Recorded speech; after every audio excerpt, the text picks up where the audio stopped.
స్వామి రంగనాథానంద గురించి నేను పరిచయం చేయక్కర్లేదు. వారు రామకృష్ణ మఠ్ బేలూరు అధ్యక్షులుగా ఉండేవారు. పరమాద్భుతమైనటువంటి ప్రవచనాలు ప్రసంగాలు చేశారు. ఆ స్వామి రంగనాథానంద మాట్లాడుతూ అంటారు, it speaks of the high culture of a society where problems are solved not by the sword but by discussion. It was this democratic attitude that prevailed at the time of Sankara.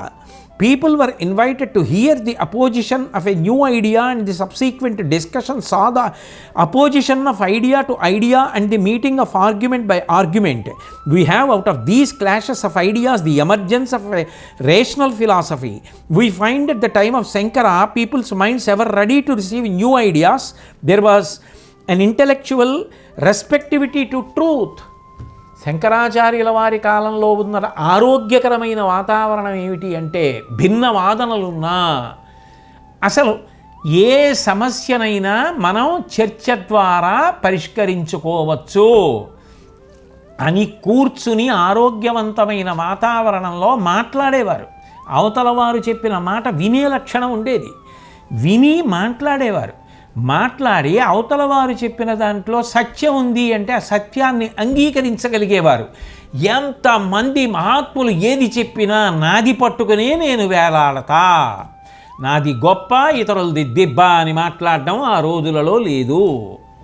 అలా లేని కారణం చేత, అటువంటి ఆరోగ్యకరమైన వాతావరణం ఉన్న కారణం చేత చర్చలలో సత్యాన్ని నిగ్గు తేల్చి అవతల వారు దారి తప్పకుండా కాపాడడానికి అవకాశం కలిగింది. Thus, within the course of few years, we find this man traveling the length and breadth of India to fulfill his mission. He was a traveler in the true sense of the term, ever in contact with nature and man. ఆయన యావత్ భారతాన్ని పర్యటించినా ఎప్పుడూ ప్రకృతితోటి వ్యక్తులతోటి సంబంధంలో ఉండేవారు. He was ever on the move, preaching and teaching and uplifting the people wear ever he went. ఎక్కడికి వెళ్ళినా శంకరులు బోధ చేస్తూ ఉండడం, అందరినీ వారి వారి స్థాయి నుంచి ఇంకా పైకి వచ్చేటట్టుగా చూస్తూ ఉండడం. Having no desire of his own to satisfy and having nothing to gain for himself, in the words of the great teacher Srikrishna, whose able commentator he becomes and who said that having nothing to gain for himself he yet worked so that good may come to society. We see Shankara going from place to place in order to uplift the people, to enlighten them. His teacher had asked him to go to Varanasi first to bring harmony in its world of thought. He defeated his opponents in argument at Varanasi and established the greatness of the Vedanta philosophy on firm rational foundations. From there he went all over the country on foot. What must be the loftiness and intensity of the impulse in the heart of the noble person which could impel him to go from place to place in a vast subcontinent like India, removing the doubts of people, discussing patiently with them on all aspects of philosophy and faith, and bringing order out of the chaotic and nebulous condition of the thought and faith of the country.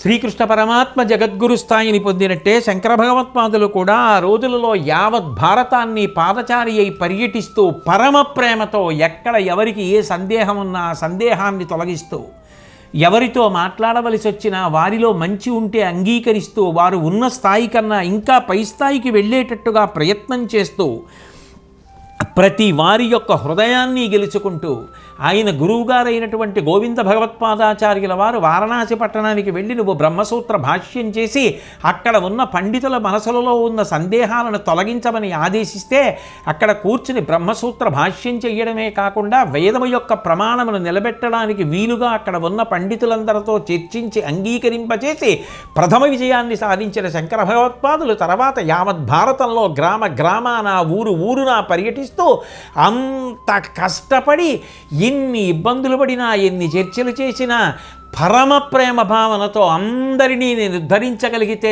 చాలన్న ప్రేమ భావనతో అంత కష్టపడిన ఆ మహానుభావుడికి మనం ఏమిచ్చి రుణం తీర్చుకోగలం?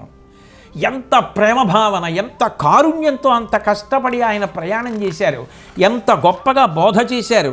అటువంటి శంకర భగవత్పాదుల యొక్క రుణం తీర్చుకోవడం సాధ్యమవుతుందా?